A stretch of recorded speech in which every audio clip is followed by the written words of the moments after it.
شہر سے 12 میل پرے ہے ایک البیلی بستی۔ 60 کی دہائی میں یہ گیت زبان زد عام تھا۔ اخبارات میں شہر سے 12 میل پرے کے نام سے کالم لکھے جاتے تھے۔ اس البیلی بستی سے نکلنے والے تو دنیا میں نام بنا رہے تھے، مگر افسوس، نہ جانے کس کی بری نظر اس حسین بستی کو کھا گئی۔ پہلی دفعہ جو اسلحے کا استعمال ہوا وہ جمعیت نہیں کیا۔ ہمیں نہیں پتا چلتا تھا کہ برقعوں کے اندر سے کیا آ رہا ہے، کیا جا رہا ہے۔ جب جلوس جا رہا تھا تو اس کے اوپر فائرنگ ہو گئی، کشیدگی چلتی گئی، بڑھتی گئی، پنپتی گئی، پھر یہ بات رکی نہیں اور اس نے آ کر سیدھے سیدھے برسٹ مار دیے۔ پہلی مرتبہ اسٹین گن سے فائرنگ کی گئی۔ 11 فٹ تک اس کا بھیجا اڑ کے گیا۔ تو جناب، آج ہم کراچی سے 12 میل پرے جس بستی کی بات کر رہے ہیں وہ ایک یونیورسٹی کی کہانی ہے۔ اس یونیورسٹی سے کئی لوگوں کی اچھی یادیں بھی جڑی ہیں اور شاید بہت بری بھی۔ اس جامعہ کی تعمیر میں بہت پیار اور خلوص شامل تھا۔ یہی وجہ تھی کہ اس کی تعمیر کے لیے عالمی شہرت یافتہ آرکیٹیکٹ کا انتخاب کیا گیا، جس کی ڈیزائن کردہ عمارتوں کو بین الاقوامی ورثے کی حیثیت حاصل ہے۔ میرا نام مدثر نذیر ہے۔ میں جس موضوع پر بات کر رہا ہوں وہ کراچی کے تقریباً ہر گھر سے جڑا ہے، جس پر میں نے کافی ریسرچ اور محنت کی ہے۔ جامعہ کراچی کی اس کہانی کو دیکھنے اور سننے کے بعد آپ کا جی تھک سے رہ جائے گا۔ تو چلیں کہانی کو آگے بڑھاتے ہیں، مگر اس سے پہلے ضروری ہے کہ آپ رفتار کو لائک اور سبسکرائب کر لیں، اس سے میری محنت وصول ہو جاتی ہے۔ 50 کی دہائی تھی۔ معروف ماہر تعلیم علی گڑھ مسلم یونیورسٹی میں شعبہ تاریخ کے سربراہ اور تحریک پاکستان کے اہم رکن پروفیسر ابو بکر احمد حلیم کو کراچی یونیورسٹی کا پہلا وائس چانسلر منتخب کیا گیا۔ طلبہ انہیں پیار سے ابا حلیم پکارا کرتے تھے۔ اس یونیورسٹی کو چاند بی بی روڈ پر ایک پرانے اسکول میں عارضی طور پر قائم کیا جاتا ہے، جو آج گرلز کالج کی صورت میں ٹراما سینٹر کے سامنے موجود ہے۔ اس عمارت کے چند کمرے تھے، تب نہ تو دفتر تھا اور نہ ہی اسٹاف۔ احمد حلیم کئی ماہ تک اپنے گھر کا برآمدہ دفتر کے طور پر استعمال کرتے رہے اور چھپائی کا کام کچھ ادھار اور کچھ نقد پر چلاتے۔ احمد حلیم نے ٹائپ رائٹر کرائے پر حاصل کیا۔ آج کی جنریشن اس دور کے مسائل اور مشکلات کا تصور بھی نہیں کر سکتی۔ خیر، مسائل بہت زیادہ تھے، مگر احمد حلیم کا عزم بہت بڑا تھا۔ احمد حلیم 1951 سے 1957 تک جامعہ کراچی کے وائس چانسلر رہے۔ آپ حیران ہوں گے کہ اس وقت جامعہ کی خدمت کے لیے انڈیا، یورپ اور امریکہ کے مشہور ریسرچرز اور ایجوکیٹرز کی ہائرنگ کی گئی تھی۔ چونکہ جامعہ کی ذمہ داریاں بڑھ رہی تھیں، اس لیے اب اس کو وسیع بنانے کے لیے باقاعدہ منصوبہ بندی کی جا رہی تھی۔ پہلے یہ فیصلہ ہوا کہ جامعہ کراچی کو ساحل سمندر کے قریب بنایا جائے، مگر سمندری ہواؤں اور نمی کے ڈر سے یہ فیصلہ تبدیل کیا گیا اور جامعہ کراچی کے لیے کنٹری کلب روڈ کا انتخاب کیا گیا۔ یہ وہی روڈ ہے جسے آج یونیورسٹی روڈ کہا جاتا ہے۔ تب کراچی کا 0 پوائنٹ گرو مندر تھا اور گرو مندر سے 12 میل دور جامعہ کراچی کی بنیاد رکھ دی گئی۔ یہ vice chancellor professor Bashir Ahmad Hashmi کا دور تھا۔ ہاشمی صاحب نے جامعہ کی تعمیر اور ترقی میں بہت اہم کردار ادا کیا اور اس طرح 18 جنوری 1960 کو عالمی شہرت یافتہ فرانسیسی آرکیٹیکٹ مائیکل ایکوشاک کے پلان کے مطابق کام شروع کر دیا گیا۔ تو جناب، ایک چھوٹی سی پرانی عمارت میں قائم ہونے والی جامعہ اب ایک عالی شان یونیورسٹی میں تبدیل ہونے جا رہی تھی۔ کوئی چھوٹی موٹی نہیں، 1279 ایکڑ رقبے پر پھیلی پاکستان کی سب سے بڑی یونیورسٹی۔ یہاں مجھے وہ سفر یاد آ گیا جب زباں پر قرآن جاری تھا اور قدم ایک مضبوط ارادے کے ساتھ آگے بڑھ رہے تھے۔ بڑا ہی دلچسپ واقعہ ہے۔ جنوری 1960 کی اس کوہر آلود صبح سے بھینی بھینی خوشبو آ رہی تھی اور کنٹری کلب روڈ پر علم کی خوشبو بکھیرنے کی تیاریاں ہو رہی تھی۔ کوئی 100 کے قریب ٹیچرز اور سٹوڈنٹس اکٹھے ہوئے، پھر قدم بڑھنا شروع ہوئے۔ 30 حفاظ کرام نے قرآن کریم کی تلاوت شروع کی۔ ایک سپارہ مکمل ہونے پر اگلا قدم اٹھایا جاتا۔ اس طرح پھر دوسرا قاری دوسرا پارہ پڑھتا اور قدم آگے بڑھتے۔ یوں قافلہ بڑھتا گیا۔ 30 پارے مکمل کیے گئے۔ عہد و امید کے ساتھ منزل پر پہنچ کر مقام کا نام جامعہ نگر رکھ دیا گیا۔ 60 کی دہائی کے آخر میں ایک نظم بہت مقبول ہوئی، جس کا مصرع تھا: شہر سے 12 میل پرے ہے ایک البیلی بستی۔ یہ مصرع تب زبان زد عام تھا۔ اخبارات میں جامعہ کے نصابی اور غیر نصابی سرگرمیوں پر کالم شہر سے 12 میل پرے کے عنوان کے تحت لکھے جاتے تھے۔ یہ کالم عالمی شہرت یافتہ سائنسدان ڈاکٹر افضال قادری صاحب کی بیٹی راشدہ افضال لکھا کرتی تھی۔ یہ کالم اتنے مقبول تھے کہ ہر کوئی انہیں پڑھ کر جامعہ میں ایڈمیشن حاصل کرنے کا خواب دیکھتا۔ ایک زمانے میں جب پاکستان کی خارجہ پالیسی اچھی تھی تو باہر سے بہت لوگ آتے تھے۔ یہ فلسطین کے بہت سارے لوگ، ہزاروں سینکڑوں طالب علموں نے کراچی یونیورسٹی سے ڈگری حاصل کی۔ ایجپٹ والوں نے کی، سعودی عرب والوں نے کی، اردن والوں نے کی۔ تو ایک زمانے میں عربوں کا بڑا وہ ہوتا تھا۔ پھر تھائی لینڈ سے اور دوسری جگہ آتے تھے، تو باقاعدہ ایک انٹرنیشنل ہاسٹل آج بھی کام کر رہا جو تھائی غیر ملکی طالب علموں کے لیے۔ 70 کی دہائی کی بات کریں تو یقین مانیں جامعہ کراچی میں ایسے ہیرے اور روشن خیال پروفیسر موجود تھے جن کا دنیا میں کوئی ثانی نہ تھا۔ ڈاکٹر مظفر حسین نقوی لندن میں یونیورسٹی آف لندن سے لٹریچر کے پی ایچ ڈی کے لیے گئے، اور ان کا پروگرام تھا قریب 3.5 سال تک کا، جس سے کہ دورانیے کا تھا۔ آپ نے اپنا موضوع لیا youth in the novels of Dickens, اور آپ کی جو سپروائزر تھیں پروفیسر باربرا ہارڈی کہتے ہیں کہ میں نے اپنی تھیسس کا ایک ہاف حصہ، پورا ایک ہاف باقی تھا، میں نے اپنی سپروائزر کو اور کمیٹی کو سبمٹ کیا کہ دیکھیے میں اس رخ کو اس طرف سے نکل رہا ہوں۔ ایک دلچسپ بات اور بھی، اس سے پہلے کہ میں اس کا بقیہ حصہ بتاؤں، انہوں نے اپنے جملوں کے اندر میں ایک فقرہ گرامیٹیکلی ایک جملہ لکھا تھا جو ڈاکٹر باربرا ہارڈی نے انڈرلائن کر کے کہا کہ یہ غلط ہے، گرامیٹیکلی یہ ٹھیک نہیں۔ ڈاکٹر حسین نے کہا کہ نہیں، اسی ایگزیکٹ سیاق و سباق میں صحیح ہے، اس کے علاوہ غلط ہے۔ بڑے لوگوں کی بات، یعنی فوراً ہی انہوں نے کہا اچھا ہمیں اس کی مثال لا دیجیے، اس کی ہمیں سند لا دیجیے۔ ڈاکٹر حسین نے کہا جی بالکل۔ آکسفورڈ انگلش ڈکشنری، جو اوریجنل آکسفورڈ انگلش ڈکشنری ہے 13 جلدوں والی، وہ نکالی گئی، وہ جلد لائی گئی۔ آپ اندازہ لگائیے، وی آر ٹاکنگ اباؤٹ اکابرون of Oxford University and University of London, talking about the best. اور ڈکشنری میں باقاعدہ وہ جملہ ڈھونڈا گیا جس سے ثابت ہوا کہ ڈاکٹر صاحب ٹھیک کہہ رہے تھے، کہ صرف اور صرف اس سیاق کے اندر میں وہ جملہ اس طرح ٹھیک ہے، اس کے علاوہ غلط ہے۔ ڈاکٹر باربرا ہارڈی نے فوراً ہی اس کو ٹک مارک کیا اور کہنے لگی واہ بھائی اعلیٰ۔ I'm sure انہوں نے اور بھی بہت کچھ کہا ہوگا۔ جب وہ ڈسرٹیشن دے کر کے ایک ہفتے بعد انہیں خط ملا تو کہا کہ اب آپ باقی کی محنت نہ کریں، آپ کو پی ایچ ڈی دے دیتے۔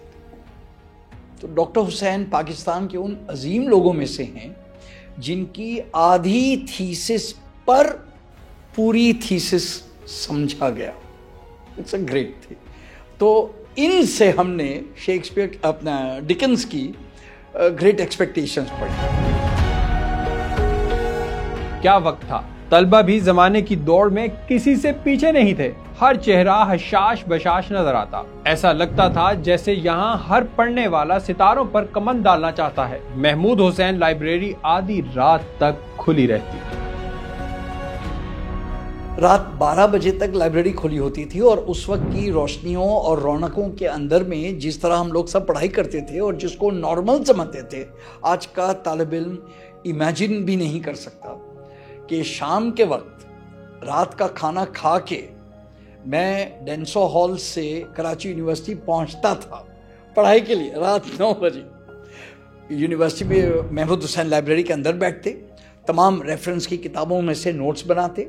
رات 12 بجے ہم کہتے کہ بھئی ہم یہ ریفرنس کی کتابیں اپنے ساتھ کمرے میں لے جائیں گے۔ رولز میں یہ بات کی الاونس تھی کہ آپ ریفرنس کی کتاب لے جا سکتے ہیں بشرطے کہ صبح 8 بجے میں واپس لائیں۔ ہم لے جاتے، اپنے دوست اظہر نیاز کے کمرے میں بیٹھتے، ہم لوگ ڈسکس کرتے، نوٹس بناتے، ساری رات 3 بجے تک جاگتے، پھر سو جاتے تھوڑی دیر، پھر اٹھتے 8 بجے میں 8:30 بجے وہ کتاب ریٹرن کرنی ہوتی، ورنہ وہ ہماری کریڈیبلٹی خراب ہو جاتی۔ رات 12 بجے تک لائبریری کھلی ہوتی تھی بیکاز یہ تمام سب چیزیں نہیں تھیں۔ آج اگر 1 بجے میں لائبریری بند ہو جاتی ہے تو وہ اس لیے کہ جو فزیکل کتابیں، جو نادر کتابیں ہیں، جو ریئر ایڈیشنز ہیں، جن کے پرانے ایڈیشنز ابھی آن لائن نہیں آئے ہیں، نہ لگتا ہے کہ آئیں گے، بیکاز یہ بھی یاد رہے ابھی آن لائن پر ہم سمجھتے ہیں کہ سب کچھ ہے، جی نہیں، اونلی ریسنٹ چیزیں۔ آکسفورڈ یونیورسٹی پریس کی پبلش بکس جو اب آؤٹ آف پرنٹ ہیں، وہ بھی کراچی یونیورسٹی میں مل جاتی ہیں، کہیں اور سے نہیں ملتی۔ سم آف دیز پلسز، وہ فزیکل بکس کے ساتھ رابطہ تو ٹوٹ نہیں سکتا، لیکن سیکھنے کے ذرائع اور اب بہت سارے۔ خوبصورت درختوں کی چھاؤں میں سڑک کنارے مختلف طلبہ یونینز کے خوبصورت اور رنگین سٹالز ایک قطار میں سجتے اور جامعہ کراچی کی شان بڑھاتے۔ یقین جانے یہ جمہوری منظر بڑا ہی دل فریب ہوتا۔ تب یونیورسٹی چار دیواری کی محتاج نہیں تھی، نہ ہی دولت علم پر سرحدی دربان پہرا دیتے تھے۔ ہر طلبہ یونین کا رضاکار نئے طالب علم کو اپنی طرف پیار سے بلاتا اور داخلہ فارم لینے، پر کرنے اور جمع کرنے میں مدد کرتا۔ یہ سب تو اپنی یونین میں شامل کرنے کے لیے ہوتا۔ اس دوران ہلکی پھلکی نوک جھونک چلتی، مگر کبھی بھی بات ہاتھا پائی تک نہ پہنچتی۔ طلبہ اور طالبات کی سیاسی اور جمہوری تربیت بھی بہترین لوگوں کے ہاتھ میں تھی۔ یہی وجہ تھی کہ ان طلبہ یونینز میں سے بڑے بڑے سیاسی قائدین، صحافی اور دانشور سامنے آئے۔ کراچی یونیورسٹی کی خصوصیت یہ ہوئی کہ اس میں اسٹوڈنٹ یونین کا ادارہ ڈیولپ ہوا، اور اسٹوڈنٹ یونین جب تک رہی اس نے تمام تر اختلافات کے باوجود، نظریاتی بحث مباحثے کے باوجود، اسٹوڈنٹ یونین نے ایک ماحول پیدا کیا طالب علموں کی کہ برداشت کا، ان کے سیکھنے کا۔ شدید بحث مباحثہ بھی ہوتا تھا اور جھگڑے بھی ہوتے تھے، مگر اس کے ساتھ ایک رواداری کا ماحول بھی تھا کہ 1 بجے کے بعد کوئی جھگڑا نہیں ہوتا تھا۔ پھر وہ سارے لوگ مل کے ایک ساتھ کھانا کھاتے تھے الیکشن کے زمانے میں۔ اور یہ میں نے سیکھا کہ دوسرے نظریات کے حامل جو طالب علم ہیں وہ بھی بہت کچھ جانتے ہیں، ان کی باتوں بھی غور کرنا چاہیے۔ تو میں نے کراچی یونیورسٹی میں سیکھا۔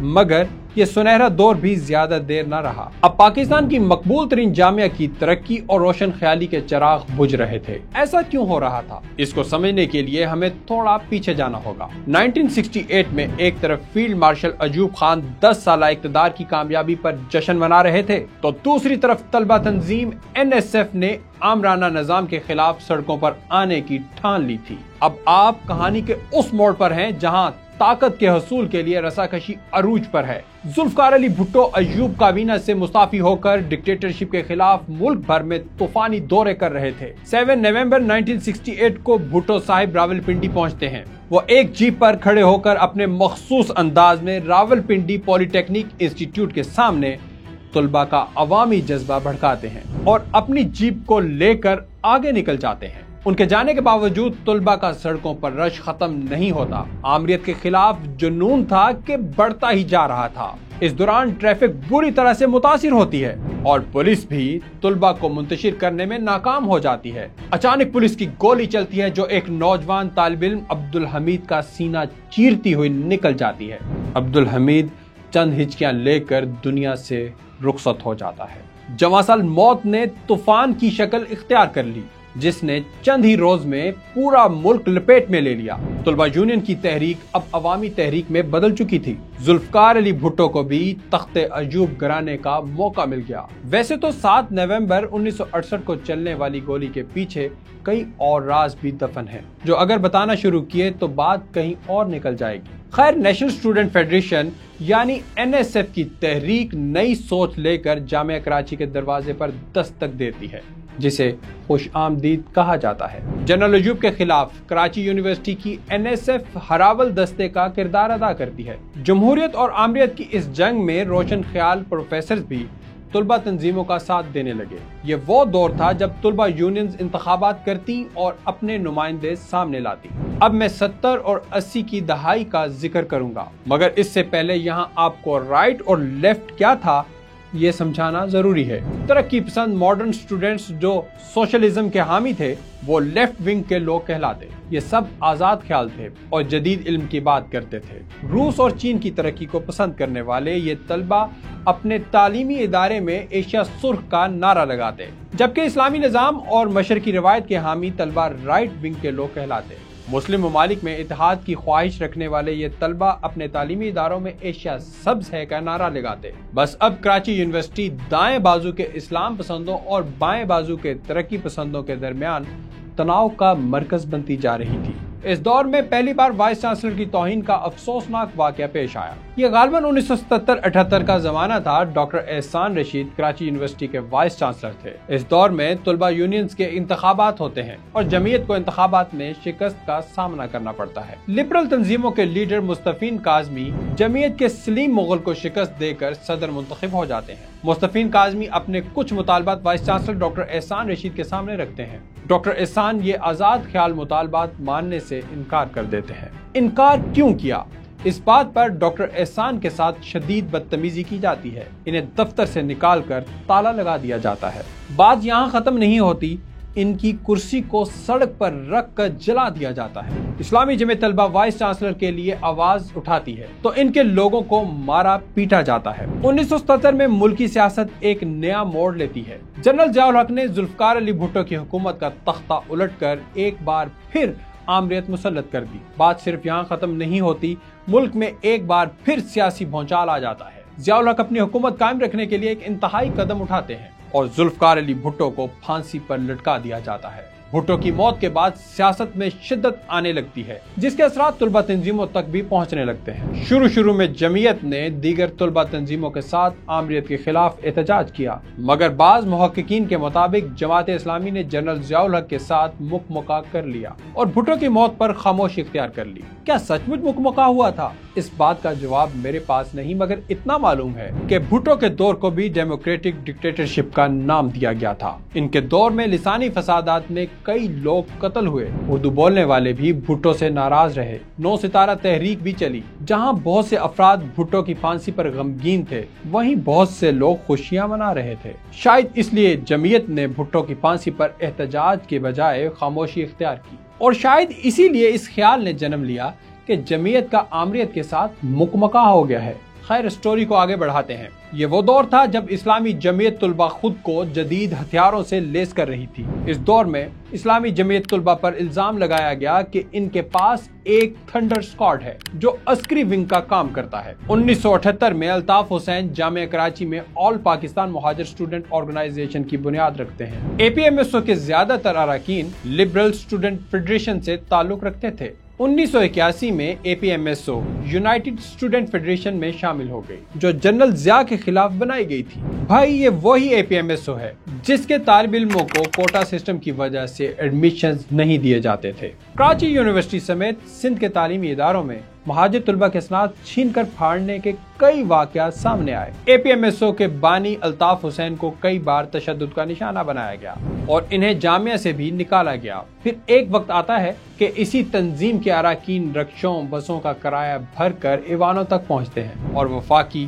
اور صوبائی وزراء بن کر سامنے آتے ہیں۔ یہ سب کیسے ممکن ہوا، اس کہانی کا ذکر کچھ آگے جا کر ہوگا۔ اب 1979 کا دور شروع ہوتا ہے۔ یہ سال جامعہ کراچی میں خون ریزی کی ابتدا کا سال تھا۔ 12 اگست 1979 کو اسٹوڈنٹ یونین کے جو الیکشن ہوئے تھے اس کی حلف برداری تھی۔ صدر جو ہے حسین حقانی صاحب منتخب ہو کے آئے تھے، اور جو جنرل سیکریٹری تھے وہ پروگریسو فرنٹ کے تھے، رفیق پٹیل۔ اس الیکشن پر کوئی ڈسپیوٹ تھا تو جو پروگریسو فرنٹ اور لبرل اسٹوڈنٹ فیڈریشن کے جو لوگ تھے انہوں نے یہ طے کیا کہ ہم آرٹس لابی سے جہاں حلف برداری ہو رہی تھی وہاں تک مارچ کریں گے، پروٹیسٹ مارچ کریں گے۔ جمنیزیم کے بالکل پیچھے جو تھا وہ کیفیٹیریا بھی تھا، وہاں بڑا اچھا ہال تھا، باقاعدہ وہاں پوری اسمبلی کا سیشن ہوا کرتا تھا، ایک طرح جو بھی منتخب لوگ ہوتے تھے۔ تو وہاں جب جلوس جا رہا تھا تو اس کے اوپر فائرنگ ہو گئی، اور پہلی مرتبہ جو ہے وہ اسٹین گن سے فائرنگ کی گئی، جس سے کوئی 17-18 طلباء اور طالبات زخمی ہوئے۔ وہ اس وقت تک کا سب سے بڑا واقعہ تھا۔ پھر یہ بات رکی نہیں۔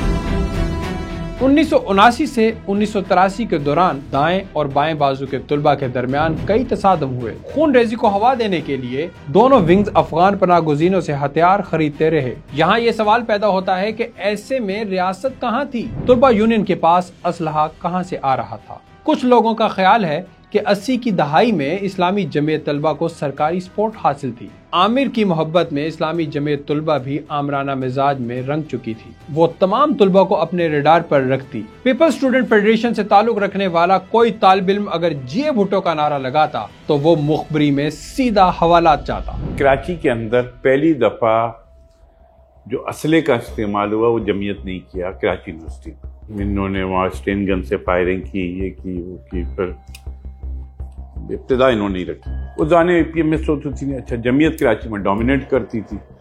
ہمیں یاد ہے ہم جب اسٹوڈنٹ دور میں ہوتے تھے NSF میں ہوتے تھے, یہ ہمیں بھی مارتے تھے, ہمارے لوگوں کو بھی مارتے تھے.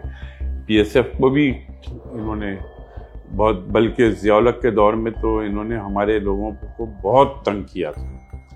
PSF کے لڑکوں کو کراچی یونیورسٹی, اردو کالج, یہ ہمارے لڑکے بیج نہیں لگا پاتے تھے ضیاء الحق کے دور میں, اور ان کو انتظامیہ کی فل سپورٹ تھی. ضیاء الحق کا دور تھا, جماعتی ان کے چہیتے تھے.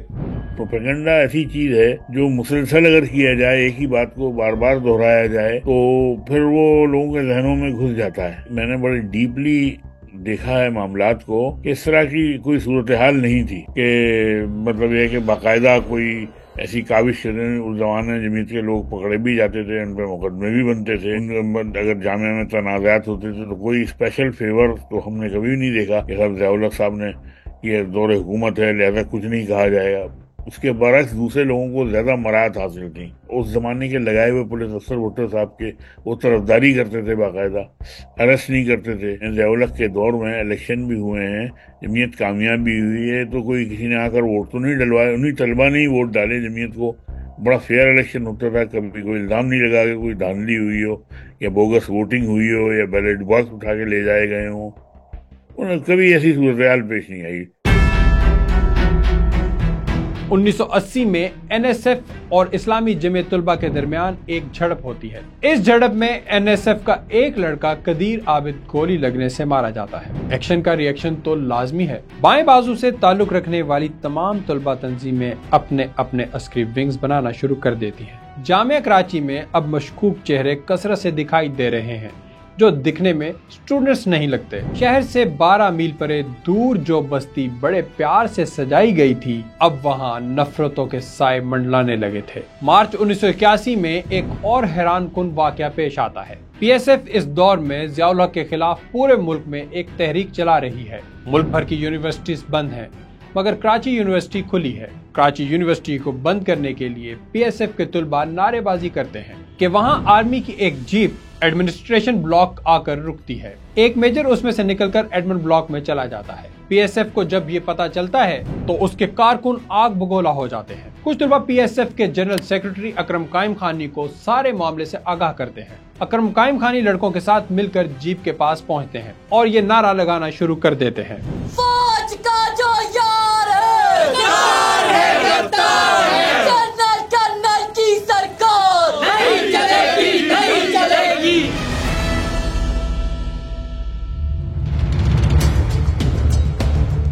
جیپ کا ڈرائیور بھاگ نکلتا ہے. کچھ ہی دیر میں جیپ سے نکلنے والے شعلے آسمان سے باتیں کرنے لگتے ہیں. بعد میں پتا چلتا ہے کہ جیپ میں میجر صاحب اپنی بیٹی کا ایڈمیشن کرانے کراچی یونیورسٹی آئے تھے.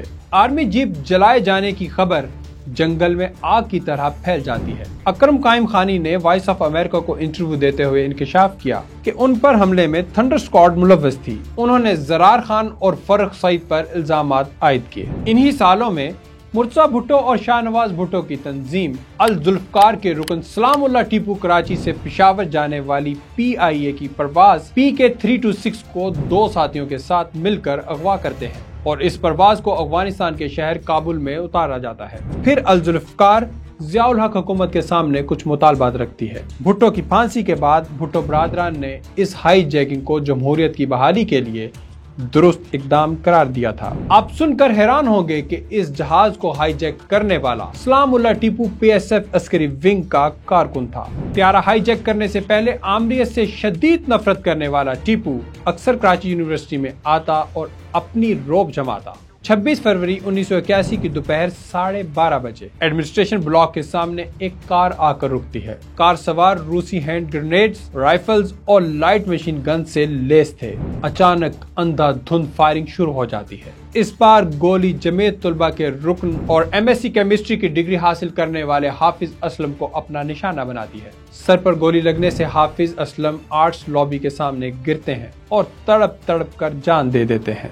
جانتے ہیں حافظ اسلم کو مارنے کا الزام کس پر آتا ہے؟ جی ہاں، حافظ اسلم کو ٹیپو نے قتل کیا تھا اور اس حادثے کے چند روز بعد وہ طیارہ ہائی جیک کرتا ہے اور فرار ہو جاتا ہے.